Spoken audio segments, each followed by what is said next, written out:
England में Shakespeare के घर देखने गए। पैदाइश से लेकर 13 साल की उम्र तक शेक्सपियर जिस घर में रहे वो घर में देखने गया। उन्होंने पूरी स्ट्रीट बंद कर दिया, वो पूरी स्ट्रीट शेक्सपियर की है और वहां से आप उस घर में एंटर होते हैं और वो पूरा आपको हर जगह दिखाते हैं। आप किसी चीज को टच नहीं कर सकते और आप दूसरी तरफ से बाहर निकल जाते हैं और शेक्सपियर की चीजें खरीदते हैं और आते हैं। पूरा टूर है, ठीक है। हमारे यहाँ अल्लामा इकबाल का घर में देखने गया, वहाँ जाले लगे हुए थे गली में, कोई पुरसान हाल नहीं था। शेक्सपियर के घर से जब मैं बाहर निकल रहा था तो एक गोरा मुझे कहता है आपके किसी शायर की एक चीज यहाँ लगी हुई है शेक्सपियर के घर में, तो मशहूर आदमी की। मैंने कहा कौन? कहता है इकबाल।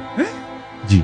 तो मैं गया तो जितना बड़ा ये आपका टीवी है इससे दो गुना और बड़ा कर लें, इतनी बड़ी एक पीतल का एक काव हुआ हुआ उसके ऊपर इकबाल ने जो शेक्सपियर के बारे में कहा था, तो इकबाल की, अल्लामा इकबाल की एक तस्वीर इनग्रेव हुई हुई और नीचे उन्होंने जो लिखा था शेक्सपियर के बारे में वो। आप सोचें कितनी बड़ी बात है कि शेक्सपियर इसको पूरी दुनिया मानती है, उसके घर में जो एक शायर की चीज लगी हुई है कि वो हमारा शायर, और उसकी गली में मकड़ी के जाले लगे, उसकी गली में उसके घर पे मकड़ी के जाले लगे हुए, ताले लगे हुए।